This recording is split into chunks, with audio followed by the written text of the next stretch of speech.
Soyez bénis, sang de Jésus-Christ de Nazareth. Nous avons notre enseignement sur le nom de Jésus. Il est important pour nous de comprendre la puissance qu'il y a, l'autorité qu'il y a, la force qu'il y a et tout ce que nous pouvons obtenir dans ce nom. Amen. Donc, aujourd'hui, comme tous les vendredis, nous allons enseigner et le thème de ce vendredi, c'est le nom de Jésus. Amen. Vous savez, parfois vous allez écouter des chrétiens dire des phrases telles que « je ne suis pas qualifié » ou peut-être « je n'ai pas assez de foi pour faire usage du nom de Jésus ». Je ne sais pas si on a déjà suivi ce genre de choses. Les chrétiens qui le disent se disent peut-être que non, peut-être le nom de Jésus là, c'est pour les pasteurs, les prophètes, c'est pour ceux qui ont la grande foi. Vraiment, ce n'est pas pour eux. Non, non, non. C'est un mensonge du diable. Si vous pensiez comme ça avant, arrêtez de penser ainsi. Pourquoi? Parce que le nom de Jésus vous appartient. Amen. Le nom de Jésus vous appartient. Amen. Je répète, le nom de Jésus vous appartient. Le droit de faire usage de ce nom est une bénédiction que Dieu a donnée à l'Église. Amen. Nous avons le droit d'utiliser le nom de Jésus. Ne vous demandez pas si vous pouvez le faire, si ça peut marcher avec vous, ou bien si vous êtes qualifié pour utiliser ce nom. Si vous êtes membre du corps de Christ, alors vous êtes qualifié. Amen. Je vais vous donner là 4 raisons pour lesquelles nous sommes autorisés à utiliser le nom de Jésus. Amen. La première raison, c'est que nous sommes nés dans la famille de Dieu. Donc, nous appartenons à la famille de Dieu. Et si nous appartenons à la famille de Dieu, le nom appartient à la famille. Amen. Dieu a donné le nom de Jésus à sa famille, c'est-à-dire ceux qui sont nés de Dieu. Il a dit dans Jean 1, mais à tous ceux qui l'ont reçu, à tous ceux qui croient en son nom, elle a donné le pouvoir de devenir enfants de Dieu, lesquels sont nés non de la chair, ni du sang, ni de la volonté de l'homme, mais de Dieu. Amen. Donc, si vous êtes nés de Dieu, vous appartenez donc à la famille de Dieu. Par conséquent, le nom vous appartient. Voilà la première raison, la raison pour laquelle vous pouvez utiliser le nom. La deuxième raison, c'est que nous sommes baptisés dans ce nom. Amen. Étant baptisés dans ce nom, nous sommes baptisés en Christ également. Amen. C'est en Christ lui-même que nous avons été baptisés. Ouais, Jésus avait dit dans Marc 16, il a dit, allez par tout le monde, prêchez la bonne nouvelle. Celui qui croit, baptisez-les au nom du Père, du Fils et du Saint-Esprit. Amen. Il a dit, baptisez-les au nom du Père, du Fils et du Saint-Esprit. Là, je vais vous faire remarquer quelque chose. Si vous lisez votre Bible, au nom là-bas écrit au singulier, ce n'est pas écrit au pluriel. Il a dit, baptisez-les au nom du Père, du Fils et du Saint-Esprit. C'est au singulier, ce n'est pas au pluriel. Pour dire quoi? Pour dire que le Père, le Fils et le Saint-Esprit répondent à un seul nom. Et quel est ce nom? C'est le nom de Jésus. Amen. Paul avait dit dans Actes, de quel baptême avez-vous été baptisé? Le baptême de Jésus. Donc, le nom de Jésus, c'est le nom auquel la Trinité répond. Le Père répond au nom de Jésus, le Fils répond au nom de Jésus et le Saint-Esprit répond au nom de Jésus. Amen. Et nous avons été baptisés dans ce nom. Réalisez ceci. Celui qui naît de nouveau, en réalité, a été baptisé dans le nom de Jésus. Parce qu'il a dit dans Actes chapitre 4, verset 12, je vais lire là.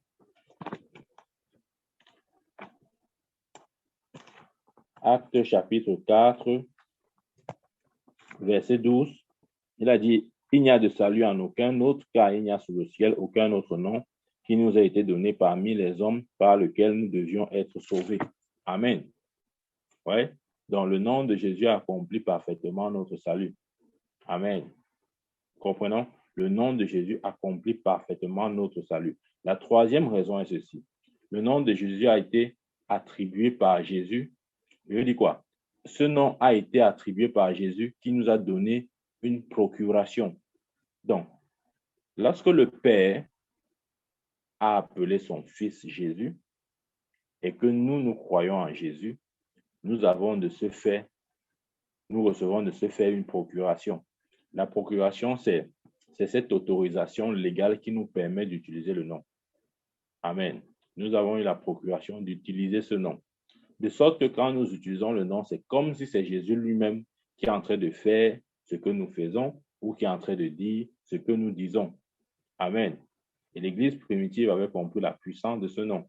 Et c'est pourquoi les Juifs et les religieux les avaient interdits d'enseigner au nom du Seigneur Jésus. Amen. Ça, c'est important de comprendre. Et la quatrième raison, c'est que Dieu a fait de nous des ambassadeurs. Pourquoi nous sommes ambassadeurs? Afin de publier le nom de Jésus parmi les nations. Amen. Donc, si vous êtes ambassadeur de Dieu, puisque vous l'êtes, vous avez donc le droit d'utiliser le nom de Jésus. Amen. Le nom de Jésus n'est pas seulement quelque chose que vous devez, comment je veux dire, qui appartient peut-être au clergé. Non, ça n'appartient pas au clergé ou à l'ensemble des hommes de Dieu.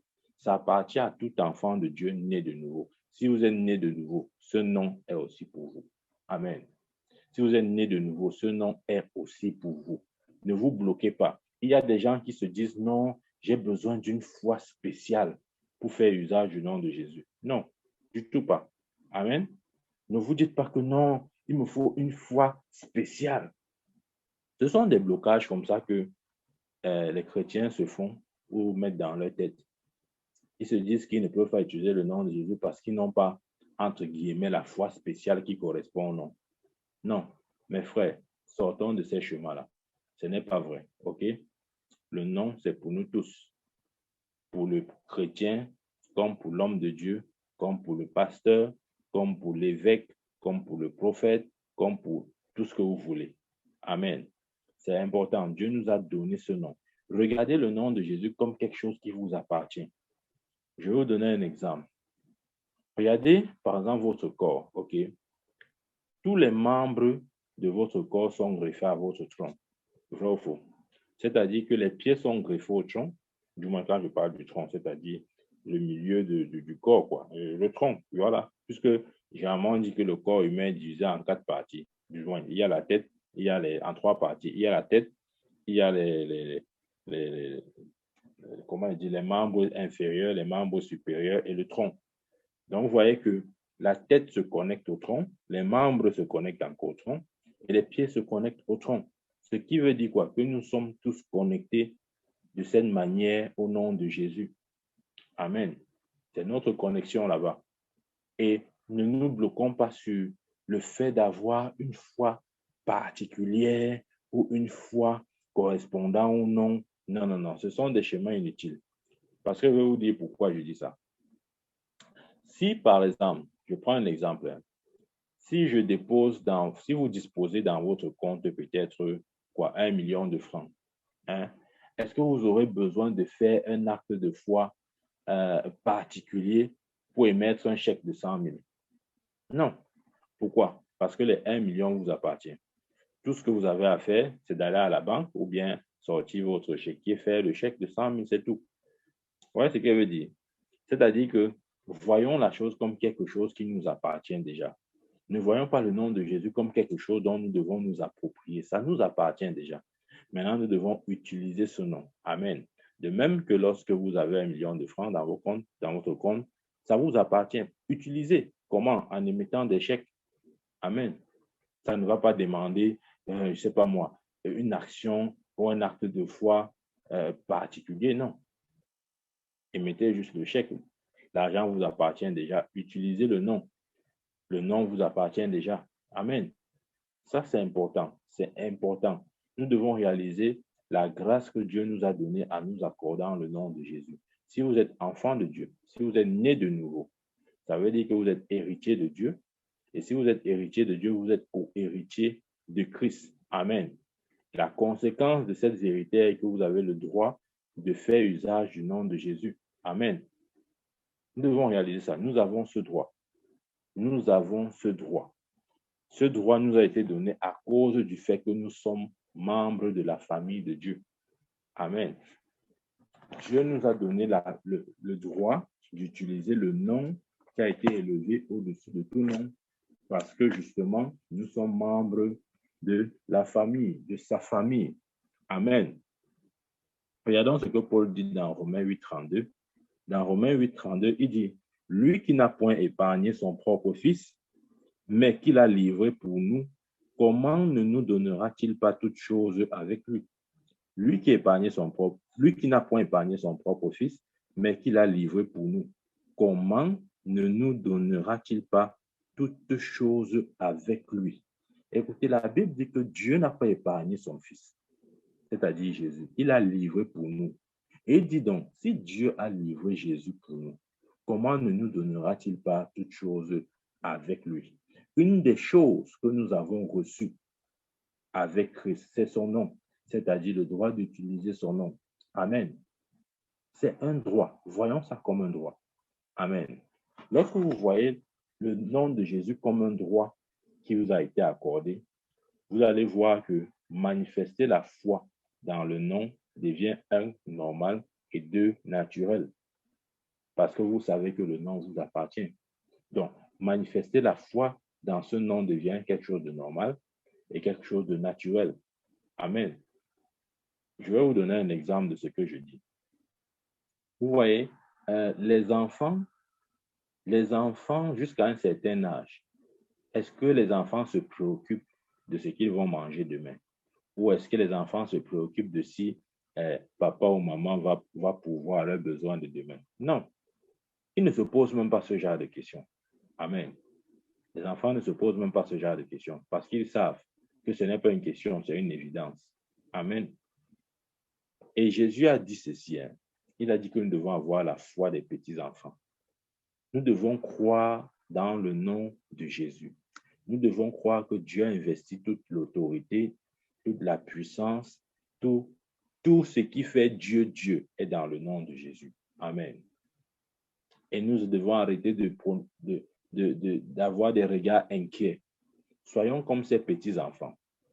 Ces petits-enfants qui ont une foi normale et naturelle.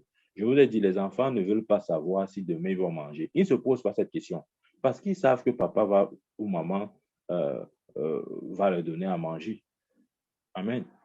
C'est important de voir le nom de Jésus de cette manière. Ne nous posons pas la question, est-ce que le nom de Jésus va fonctionner? Est-ce que vous pouvez l'utiliser ou est-ce que vous avez le droit de l'utiliser? Tout ça, ce sont des questions vraiment des non-lieux. Amen.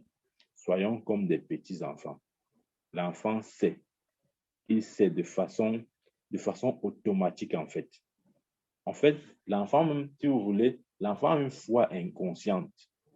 Vous voyez, quand je parle de foi inconsciente, c'est-à-dire qu'il sait et il sait même de manière inconsciente que demain il va manger.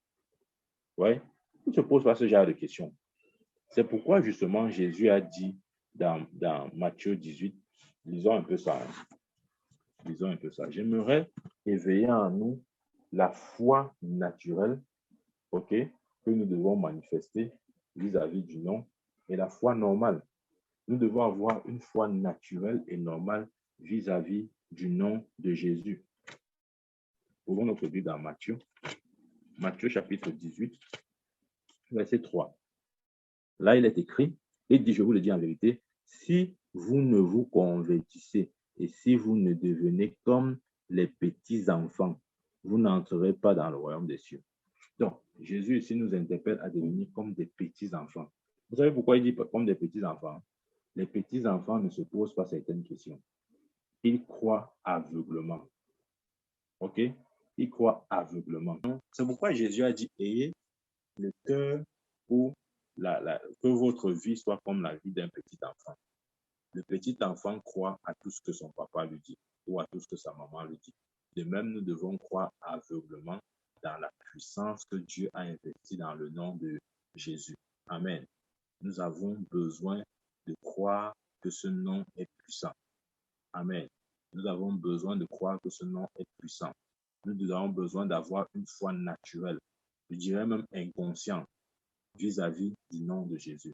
C'est-à-dire que notre foi soit naturelle. Je ne sais pas si on comprend lorsque je parle de la foi naturelle. C'est-à-dire la question de est-ce que le nom est puissant, ça ne doit pas se poser à nous.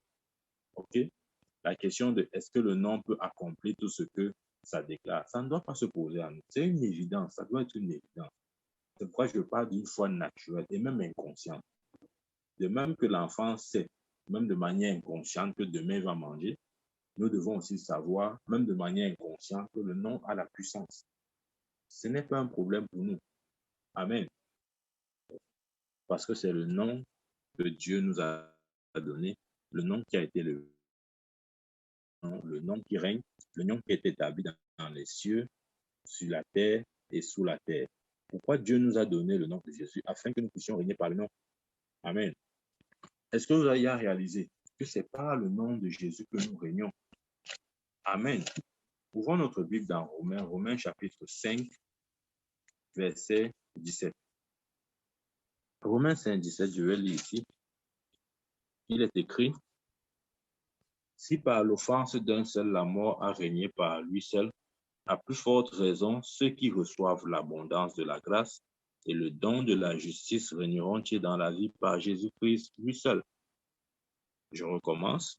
Suivez bien, si par l'offense d'un seul la mort a régné par lui seul, à plus forte raison, ceux qui reçoivent l'abondance de la grâce et le don de la justice régneront-ils dans la vie par Jésus-Christ lui seul. En fait, quand la Bible parle ici de l'offense d'un seul, c'est quoi ici? De quoi est-ce qu'il s'agit? Il s'agit simplement du péché adamique. Et ici, par l'offense d'un seul, la mort a régné par lui seul. L'offense d'un seul, c'est le péché adamique. OK? Et la mort dont il est question ici, c'est la mort spirituelle. Ou encore, la nature même de Satan, le péché, qui inclut ses fruits, c'est-à-dire les fruits du péché étant par exemple la haine, le mensonge, la pauvreté, la maladie, etc., etc. Donc, par le péché d'Adam, Satan a pris autorité sur la race humaine. C'est ce que la Bible dit. Mais la bonne raison, c'est que pour ceux qui croient en Jésus-Christ, c'est Jésus-Christ qui manifeste ici par l'abondance de la grâce. Pour ceux qui croient en Jésus-Christ et qui reçoivent le don de justice, ceux-là, ils règnent dans la vie par Jésus-Christ. Amen. Donc, Dieu nous a donné la capacité de régner par le nom. Le nom nous a été donné afin que par lui, nous puissions régner. Régner sur les œuvres de l'ennemi, régner sur la maladie, régner sur le péché, régner sur la pauvreté, régner sur la haine, régner sur toute œuvre de l'ennemi. Il a dit dans Luc 10, 19, voici, je vous ai donné le pouvoir de marcher sur les serpents, les scorpions et sur toute la puissance de l'ennemi. Amen. D'ailleurs, la version amplifiée de ce verset dit là-bas vers la fin, ils régneront en tant que rois dans la vie. Amen. Donc, le nom de Jésus nous a été donné afin que nous puissions régner dans cette vie en tant que des rois. Voyons-nous comme ça. Nous sommes des rois. Ne vous voyez pas moins que cela. Vous êtes des rois. Peut-être vous n'avez pas encore réalisé, mais je vous le dis, vous êtes des rois. Et le nom vous a été donné afin que par ce nom vous puissiez régner en tant que roi. Amen. Établi au-dessus du péché, de la mort, du monde, de Satan, de tous ses assauts, de son royaume, de tous ses démons, nous avons été établis et nous triomphons par le nom de Jésus. Amen. Ça, c'est véritablement important, important, important. Le nom nous a été donné afin que par lui, nous puissions triompher dans cette vie. Nous devons croire à ce nom. Nous devons avoir une foi naturelle au nom de Jésus-Christ. Ça ne doit pas se poser à nous si ce nom est puissant ou pas. Non. Amen. Dieu voudrait que nous régnions. Nous devons régner par le nom. Qu'est-ce que le nom nous donne? Le nom nous permet de régner sur les circonstances de notre vie, quelle que soit la circonstance qui vient à vous. Par le nom de Jésus, vous pouvez avoir la domination ou le dessus sur toute circonstance. Amen. Voilà pourquoi nous avons reçu le nom, pour régner sur toute circonstance de nos vies ou de notre vie. Amen. Pourquoi nous avons reçu le nom? Nous avons reçu le nom pour régner sur la maladie. Si vous connaissez et réalisez la puissance qu'il y a dans le nom de Jésus, Amen, et je bénis Dieu pour le témoignage que nous allons entendre ce soir. Si nous connaissons la puissance qu'il y a dans le nom de Jésus, nous comprendrons que la maladie n'a pas de pouvoir.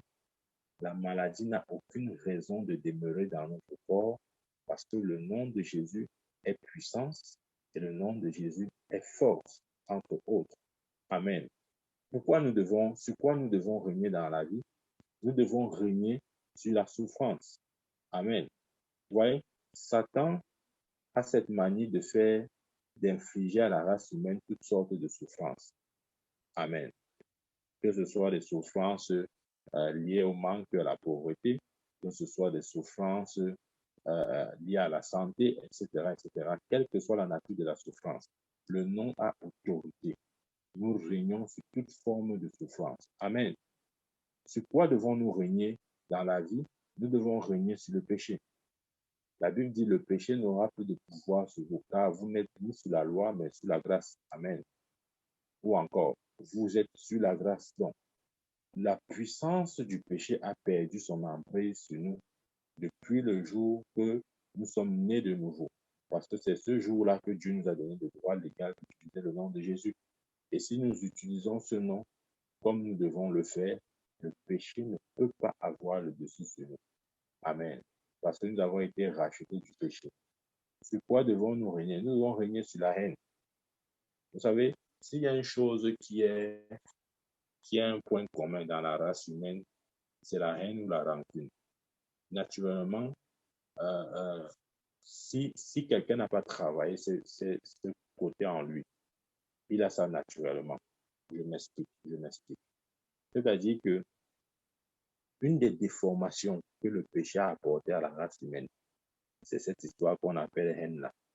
OK? Donc, le nom de Jésus nous donne le pouvoir de régner sur cet esprit. L'esprit de la haine n'a pas le pouvoir sur nous. Refusez de vous laisser emprisonner par cet esprit. Il y a des chrétiens même qui vivent dans la haine, qui vivent dans les rancunes, OK? Qui vivent dans des jalousies.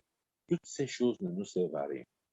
Le nom de Jésus nous a donné le pouvoir de marcher sur les serpents, les scorpions, sur toute la puissance de l'ennemi.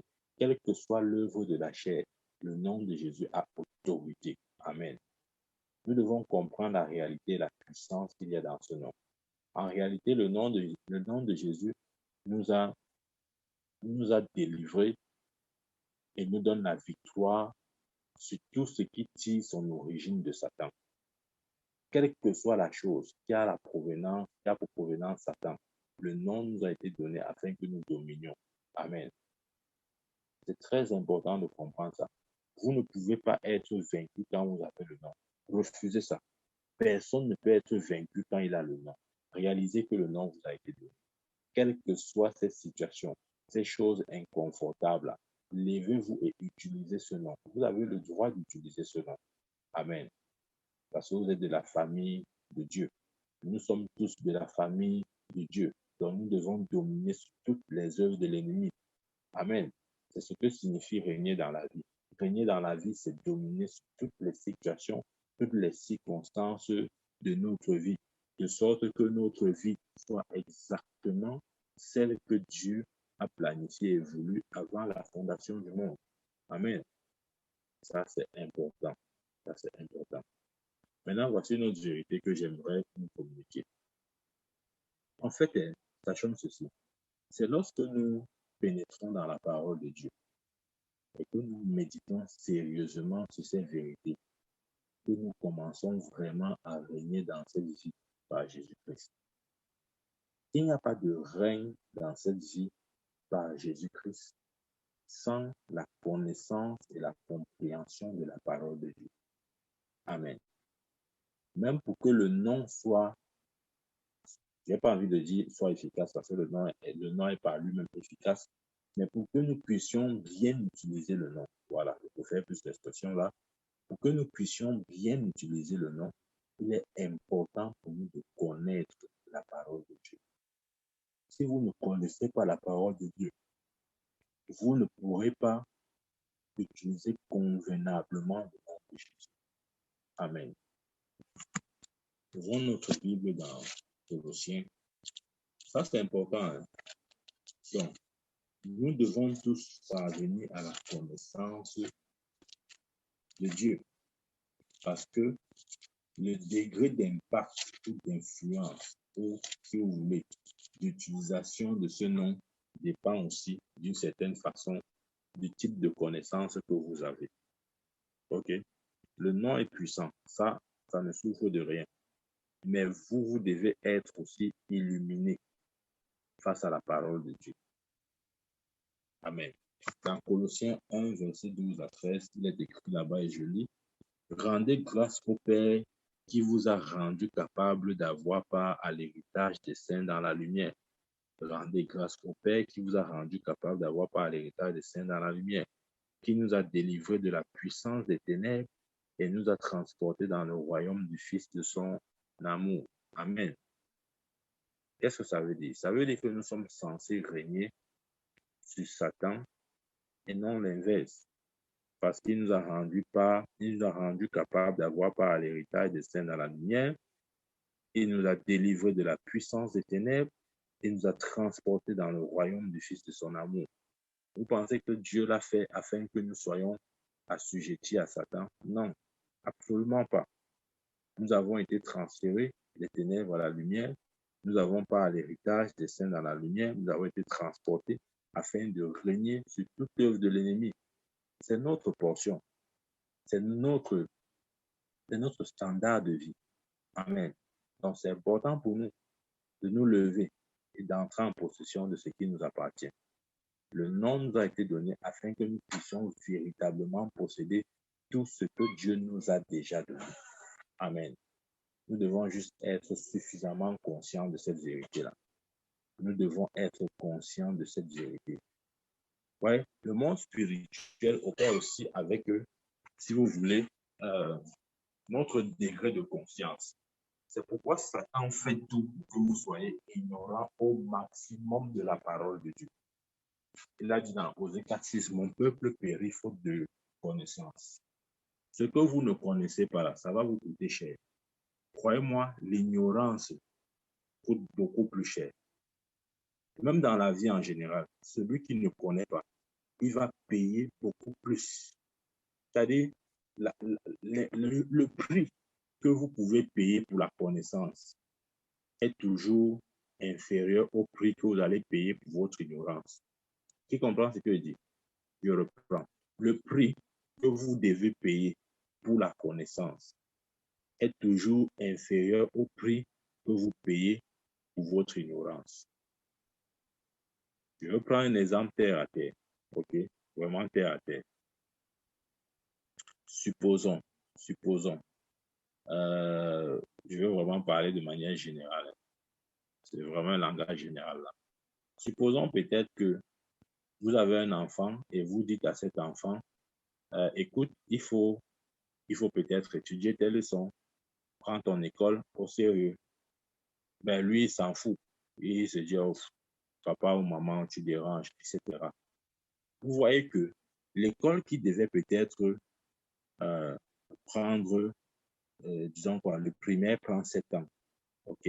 Le secondaire prend 7 ans aussi pour avoir le bac et peut-être encore 3 ans ou 4 ans pour avoir sa licence ou son master. Donc, il va se retrouver en train de faire 7 plus 7, 14, 14 plus 3 encore, ça fait 17 ans. Vous voyez?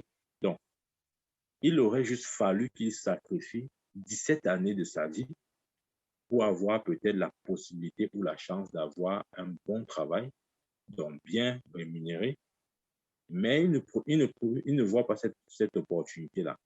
Il va plutôt profiter, il va plutôt préférer ne pas le faire et payer pour toute sa vie. Tu vois un peu? C'est vrai, je vous ai dit que le prix attaché à la connaissance est toujours inférieur au prix attaché à votre ignorance. Amen.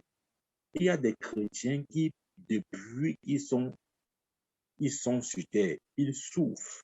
Même quand ils sont devenus chrétiens, ils continuent de souffrir. Pourquoi? Parce qu'ils sont ignorants. OK? Alors qu'il aurait juste fallu qu'ils écoutent des enseignements de la parole de Dieu, un enseignement qui peut-être devait lui prendre 1h30 pour avoir la connaissance dont il a besoin pour faire face à son problème. Mais il ne va pas préférer ça. Il va préférer aller jouer, s'amuser, entre guillemets, boire le vin, etc. Après pleurer, après dire comment Dieu est méchant, comment Dieu ne pense pas à lui, comment vraiment, si Dieu existait, pourquoi sa vie est comme ça. En fait, il va accuser Dieu. Dieu n'a rien à y voir dans son échec ou dans sa vie misérable. c'est lui.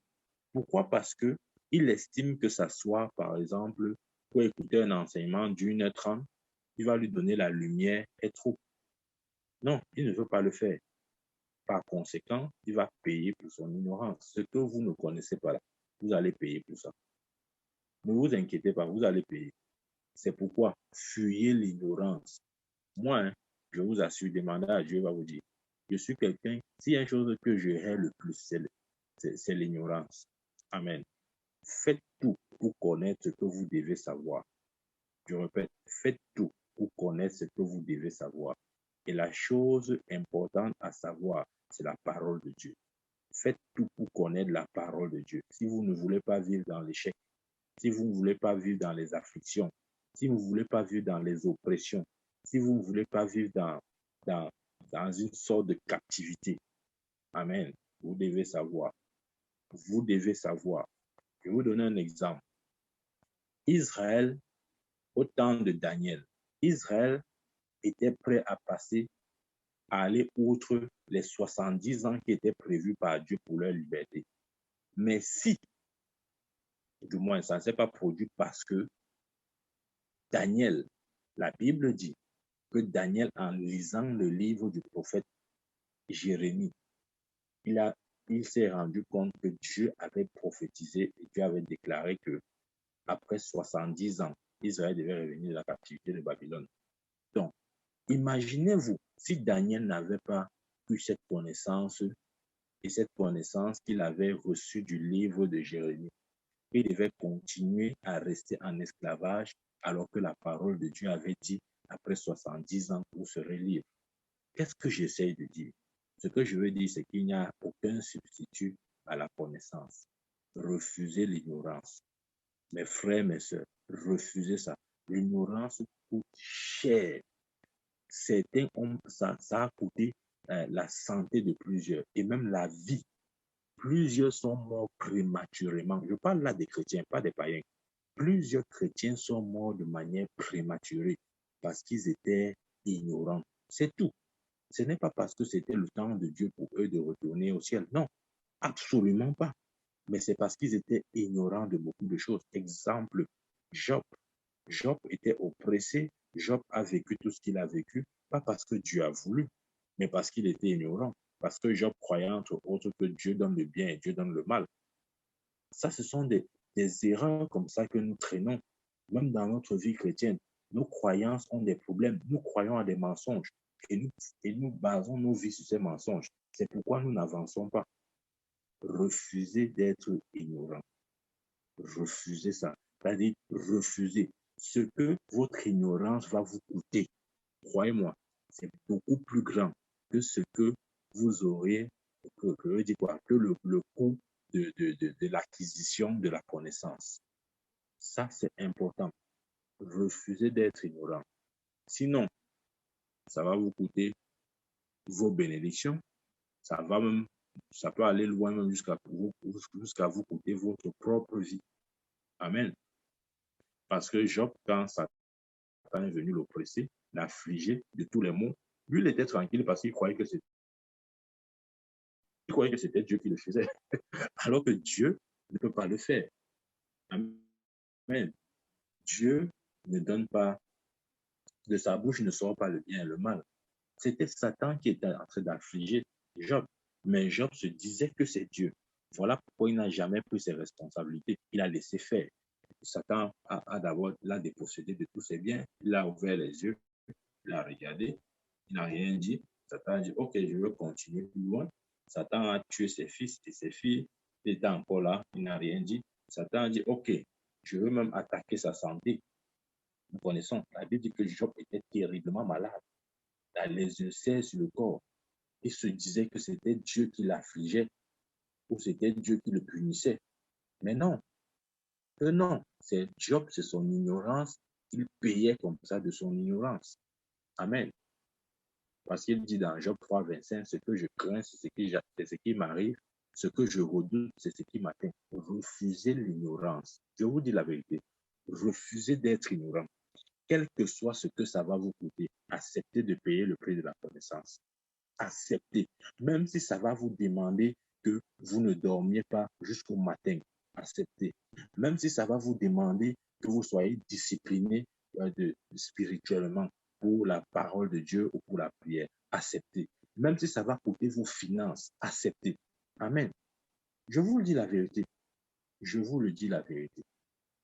Regardez, depuis que j'ai compris la place et l'importance de la connaissance, je ne ris pas avec. Je ne ris pas avec. Je ne m'amuse pas avec. Ayez la connaissance. Faites tout pour acquérir la bonne connaissance surtout. Là, je parle de la bonne connaissance. Sinon, je vous assure, ça va vous coûter cher, très cher même. Et vous risquez de finir comme Job, avec rien du tout. Alors que Dieu vous a tout donné. Amen. C'est important. C'est important. Alors, nous revenons rapidement sur ce verset que nous avons lu tout à l'heure. C'était juste une parenthèse que je faisais là. Dans Romains 5, verset 17, il a dit, si par l'offense d'un seul, la mort a régné par lui seul, à plus forte raison, ceux qui reçoivent l'abondance de la grâce et du don de la justice régneront-ils dans la vie par Jésus-Christ. Amen. Alors, comment allons-nous régner? Comment cela se fera-t-il? En réalité, nous régnons par le nom de Jésus. Amen. Voilà alors une des raisons pour lesquelles Dieu nous a donné le nom, afin que nous régnions par le nom de Jésus. Amen. Le nom de Jésus a autorité. Rappelez-vous dans Marc 16, il a dit, voici les signes qui accompagneront ceux qui auront cru. À mon nom, ils imposeront les mains sur les malades seront guéris. À mon nom, ils chasseront les démons. Ouais. Donc, ce n'est pas le nom que nous régnons. Celui qui refuse de faire usage du nom de Jésus a lui-même scellé son échec. OK? Celui qui refuse de faire usage du nom de Jésus, c'est lui-même limité. Je dis, c'est une limitation qu'il a posée lui-même sur sa propre vie. Et bien sûr, il va payer les conséquences. Donc, utilisons le nom. Dieu nous a donné le nom afin que nous régnions par lui. Dans Philippiens 2, 9, je lis le verset 10 même, il dit, donc lisons à partir du verset 9. C'est pourquoi Dieu l'a souverainement élevé et lui a donné le nom au-dessus de tout nom, afin qu'au nom de Jésus, tout genou fléchisse dans les cieux, sur la terre et sous la terre. Dieu a souverainement élevé qui? Jésus, en lui donnant le nom au-dessus de tout nom, afin qu'au nom de Jésus, tout genou fléchisse dans les cieux, sur la terre et sous la terre. Amen. C'est ce nom que nous avons reçu. C'est pourquoi nous pouvons régner par le nom de Jésus, parce que ce nom était établi au-dessus de tout nom. Dans les cieux, c'est-à-dire dans le monde angélique, parmi les anges, ce nom est le nom le plus excellent parmi les noms d'anges. Amen. Sur la terre, c'est-à-dire parmi les hommes, ce nom est le plus excellent parmi les hommes, les noms des hommes.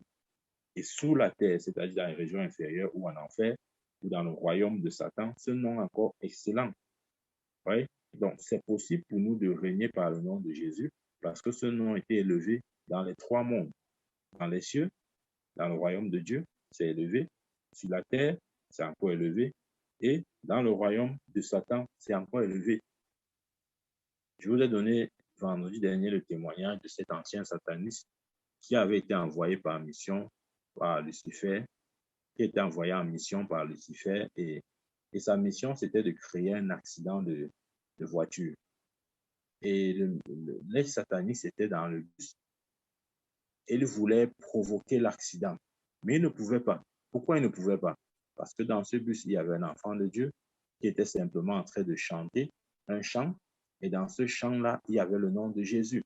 Et chaque fois qu'il prononçait ce nom, l'ex-sataniste disait qu'il était littéralement paralysé et que tout son pouvoir était paralysé. Il ne comprenait pas. Il dit, mais pourquoi? Quelle est cette force qui me paralyse?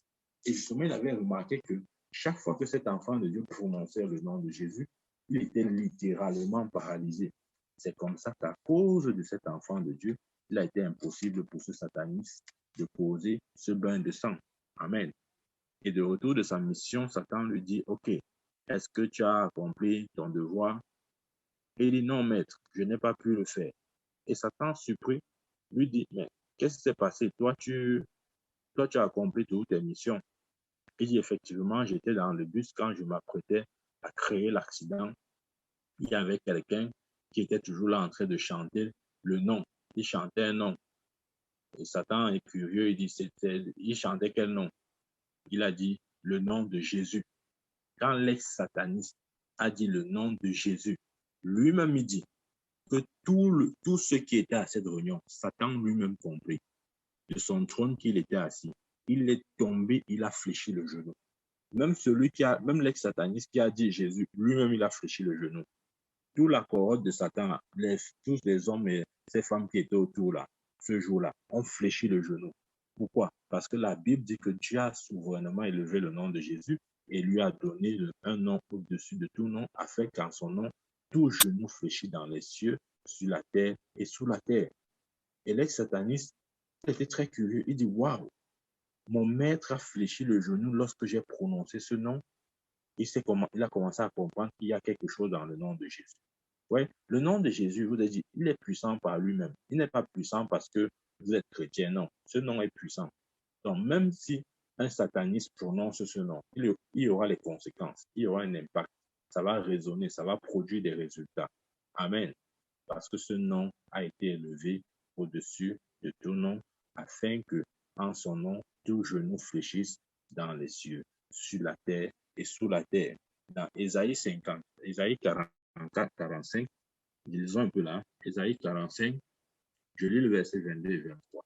Là-bas, il est écrit, je lis.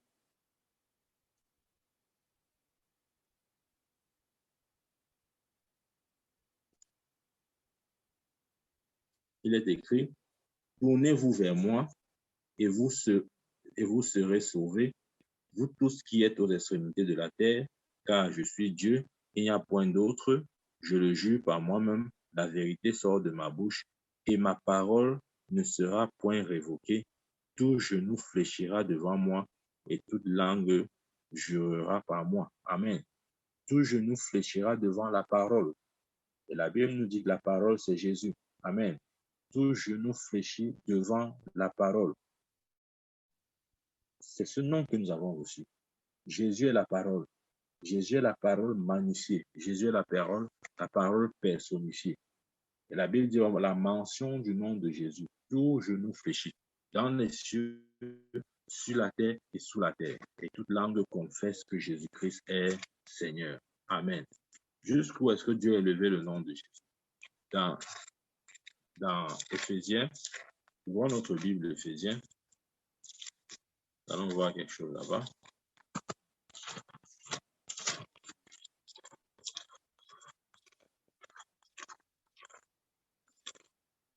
Dans Éphésiens 1, verset 21, je lis.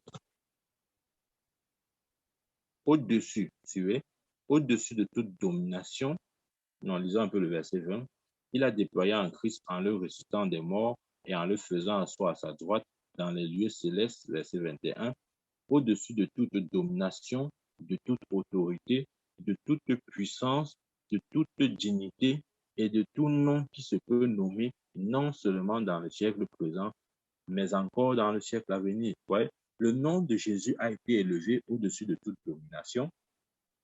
Le nom de Jésus a été élevé au-dessus de toute autorité. Le nom de Jésus a été élevé au-dessus de toute puissance. Le nom de Jésus a été élevé au-dessus de toute dignité. Le nom de Jésus a été élevé au-dessus de tout nom qui se peut nommer, non seulement dans le siècle présent, mais encore dans le siècle à venir. Waouh! C'est ce nom que nous avons reçu. Ce nom est extrêmement puissant. La puissance qu'il y a dans ce nom est identique à la puissance qu'il y a en Dieu. Amen. Ouais. Même quand nous n'étions pas encore chrétiens, ou si vous voulez demander ça, vous pouvez un jour l'écouter de la bouche d'un païen, ne soyez pas surpris. C'est que, je vous ai dit, le nom de Jésus est puissant. Et si quelqu'un l'invoque dans la conscience que c'est celui-là qui l'appelle, le nom va répondre. Des fois, avant même que nous naissions de nouveau, si vous observez bien, Parfois, vous aviez eu des rêves. Et dans ces rêves-là, vous vous êtes vu un peu comme attaqué ou oppressé par l'ennemi. Vous voyez? C'est-à-dire, vous avez fait des rêves où vous vous êtes senti comme attaqué ou oppressé par l'ennemi. Mais dès que vous avez dit au nom de Jésus, fou, le calme est revenu. Je ne sais pas je sais pas s'il y a quelqu'un parmi vous qui a expérimenté ça avant sa nouvelle naissance. C'est très régulier, c'est très fréquent. Quelqu'un qui n'est même pas né de nouveau, il est oppressé dans son rêve. Et pendant qu'il essaye peut-être de prononcer le nom de Jésus, il n'arrive pas. À un moment donné, par hasard, comme ça, là, il dit au nom de Jésus. Et dès qu'il dit au nom de Jésus, le calme revient. L'oppresseur s'en va. Oui? Pourquoi ça se produit? Ça se produit parce que le nom a été élevé au-dessus de tout nom.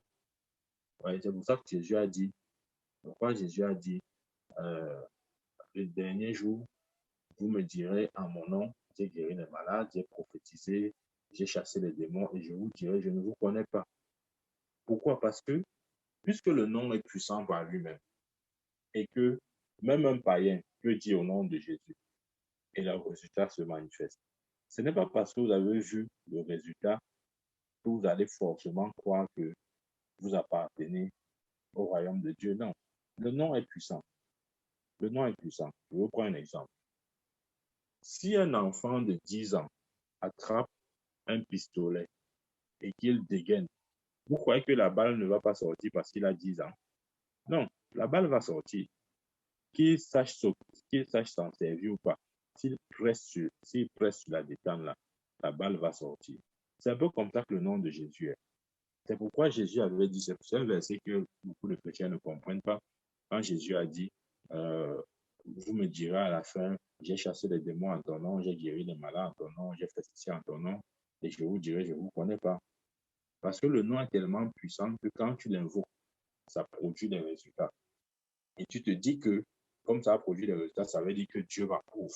Ou comme ça a produit des résultats, ça veut dire que je suis du royaume de Dieu. Non. Je vais te donner un exemple. Un païen peut être oppressé dans son rêve. Il dit au nom de Jésus et l'oppression s'en va. Oui, parce que le nom est puissant. Amen. Donc, Dieu nous a donné ce nom. Là, je parle maintenant de nous, ses enfants.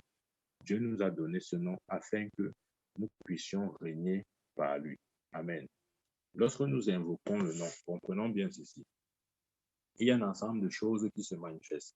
Lorsque nous invoquons le nom, les anges de Dieu sont envoyés pour notre cause. Amen. Lorsque vous dites au nom de Jésus, ce que vous ne voyez peut-être pas, mais qui est vrai, c'est que les anges de Dieu sont envoyés à ce moment-là. Lorsque vous dites au nom de Jésus, ce qui se produit et que vous ne voyez peut-être pas de vos yeux, c'est que les démons s'inclinent. OK? Lorsque vous dites au nom de Jésus, ce qui se produit et que vous ne voyez peut-être pas, c'est que les limites sont détruites. Quelle que soit la limite dans votre vie, le nom de Jésus a la capacité de détruire ces limites-là. Lorsque vous dites au nom de Jésus, les situations changent en votre faveur. Les situations changent en votre faveur. Utilisez ce nom. Utilisez ce nom. Soyez conscient de la puissance qu'il y a dans ce nom. Amen. Nous avons reçu, je vous dis, en fait, nous avons reçu un grand trésor. Mais il nous incombe de l'utiliser. Si vous avez un trésor et que vous ne l'utilisez pas, vous allez mourir pauvre. Et ce grand trésor-là, ce beau trésor-là, ce trésor merveilleux qui nous a été donné par Dieu le Père, c'est le nom de Jésus. Amen. Ça, c'est une des plus grandes bénédictions que l'Église a reçues de Dieu. Le pouvoir, le droit d'utiliser le nom de Jésus. Ça veut donc dire quoi? Que lorsque nous utilisons ce nom, nous devons utiliser ce nom dans une certaine attente. OK? Nous devons utiliser ce nom dans une certaine attente. Si nous sommes conscients que ce nom est ce qu'il est, il est donc important qu'en l'utilisant, nous ayons une attente claire, précise en nous. Regardons ce que la parole de Dieu dit dans Actes chapitre 3. Actes chapitre 3, je lis à partir du verset 1. Pierre et Jean montaient ensemble au temple à l'heure de la prière. C'était la 9e heure. Verset 2. Il y avait un homme boiteux de naissance qu'on portait et qu'on plaçait tous les jours à la porte du temple appelé la Belle, pour qu'il demandât l'aumône à ceux qui entraient dans le temple. Verset 3. Cet homme, voyant Pierre et Jean qui allaient y entrer, leur demanda l'aumône. Pierre, de même que Jean, fixant les yeux sur lui et dit, regarde-nous. Et il les regardait attentivement, s'attendant à recevoir de quelque chose. Verset 6. Alors Pierre lui dit, je n'ai ni argent, ni or, mais ce que j'ai, je te le donne. Au nom de Jésus-Christ de Nazareth, lève-toi et marche. Waouh! Au nom de Jésus-Christ de Nazareth, lève-toi et marche. Je n'ai ni argent, ni or, mais ce que j'ai, je te le donne. Au nom de Jésus de Nazareth, lève-toi et marche. Je répète, je n'ai ni argent, ni or, mais ce que j'ai, je te le donne. Au nom de Jésus-Christ de Nazareth, lève-toi et marche. Verset 7. Et le prenant par la main droite, suivez bien, et le prenant par la main droite, il le fit lever. Au même instant, ses pieds et ses chevilles devinrent fermes. Il y a quelque chose, il y a un mystère dans ce verset 7. Il y a quelque chose que vous avez manqué. Et c'est ce que nous allons voir tout de suite. Et le prenant par la main droite, il le fit lever. Au même instant, ses pieds et ses chevilles devinrent fermes. Rappelez-vous qu'au verset 6, il a d'abord dit, je n'ai ni or ni argent, mais ce que j'ai, je te le donne. Au nom de Jésus-Christ de Nazareth, lève-toi et marche. Et le verset 7, il le tient par la main droite, il le met debout. La Bible dit au même instant, ses pieds et ses chevilles devinrent fermes. Amen. D'un bout, d'un saut, il fut debout et il se mit à marcher. Il entrait avec eux dans le temple, marchant, sautant et louant Dieu. Nous pouvons nous arrêter là. Ouais. Écoutez ceci. Pierre était confiant qu'un miracle s'est produit. Lorsqu'il a dit, je n'ai ni or ni argent, mais ce que j'ai, je te le donne. Au nom de Jésus-Christ de Nazareth, lève-toi et marche. À ce moment, c'était clair pour l'apôtre Pierre qu'un miracle s'est produit. C'est parce que justement, il utilisait ce nom dans l'attente que quelque chose se produise. Utilisons ce nom dans l'attente que quelque chose se produise. Amen. C'est pourquoi lorsqu'il a dit, je n'ai ni or ni argent, ce que j'ai, je te le donne au nom du Seigneur Jésus-Christ, lève-toi et marche. La Bible dit qu'il a tenu par la main droite. Le fit lever et ses chevilles devinrent fermes. Amen. Pourquoi est-ce que Pierre l'a tenu par la main droite? Parce qu'il s'attendait à ce que le nom opère le miracle. Si Pierre n'avait pas une attente par rapport au nom de Jésus qu'il avait utilisé, il n'allait jamais tenir ce boiteux par la main droite. C'est parce qu'il a utilisé ce nom dans une attente. Lorsque vous utilisez le nom de Jésus, ayez des attentes claires. Soyez prêts à passer à l'action. Quand vous dites au nom de Jésus, ne restez pas couché. Il y a des gens qui disent au nom de Jésus, ils restent couchés. Ça ne marche pas comme ça. Ayez une attente. Et si vous avez une attente réelle, ça va vous pousser à une action.